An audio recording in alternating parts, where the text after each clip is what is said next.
মিউজিশিয়ানরা কিন্তু খুব একটা পায় না দেশের থেকে। সন্তানরা বাবা হারিয়েছে, ওদের দেখলে কষ্ট লাগে। হয়তো কখনো আপনারা বাংলাদেশের কোনো মঞ্চে, আমার ইচ্ছা আছে ও আসবে বাজার, তখন আপনারাই থাকবেন সামনে ওকে সাধুবাদ দেওয়ার জন্য। এইটা আসলে বাচ্চুকে নিয়ে করা।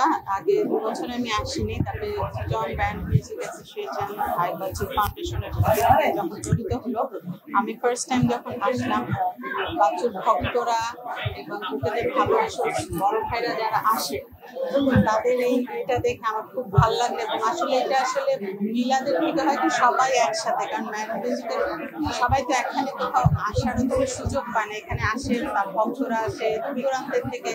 খুব ভাল লাগে, খুব ভাল লাগে তখন দেখলে পরে। আর এই জন্য আমি আসি, যতদিন বেঁচে আছি আমি আসি। হয়তো ইনশাল্লাহ আরো বড় পরিসরে এটা করার একটা ইচ্ছা আছে আমাদের সাথে, যারা আছে সবাই মিলে। তাকে যে ভালোবেসে সবাই আসে, পরিবারের পাওয়ার কিছু নেই, ভালো লাগে। যারা সন্তানরা বাবা হারিয়েছে, ওদের দেখলে কষ্ট লাগে, কিন্তু সবাই যখন একসাথে হয়, বাচ্চুর কাজগুলো নিয়ে কথা বলে, স্মৃতিচারণ করে, এটা শুনলে খুব ভালো লাগে। এবং ব্যান্ডের ছেলেপেলেরা তাদের অনেক না পাওয়ার কথা বলে, হতাশার কথা বলে, শুনতে ভালো লাগে। কষ্ট তো আছেই। তারপরে আপনারা সবাই আসেন, আপনাদেরকে অসংখ্য ধন্যবাদ। বাচ্চুর কারণেই হয়তো এই জায়গায় দাঁড়িয়ে আমার কথাটা ছেলে তো মিউজিক বাবার যেহেতু আছে, বাবার সাথে করেছে, সেহেতু তার তো একটা ইচ্ছা আছে। বাট বাবা তো চাইতো তার সন্তান যেন পড়ালেখা শিখে বড় হোক।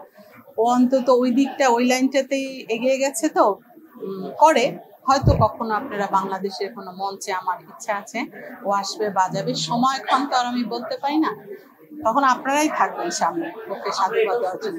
হ্যাঁ, অবশ্যই তার কষ্ট থেকে, না পাওয়ার থেকে, কারণ মিউজিশিয়ানরা কিন্তু খুব একটা পায় না দেশের থেকে। চুলি কথা আজকে আমি ফ্রেন্ডলি বললাম, যারা খেলোয়াড় অনেক দিক থেকে পায়, এরা তো সবসময় ডিপ্রাইভ হয়। বাচ্চা তো ফাইট করতে করতে, একটা মানুষ তো এত পশ লাইফ লিড করে গান বাজনা করে, ওর পরে তো আর জেনারেশনটা পারতো না।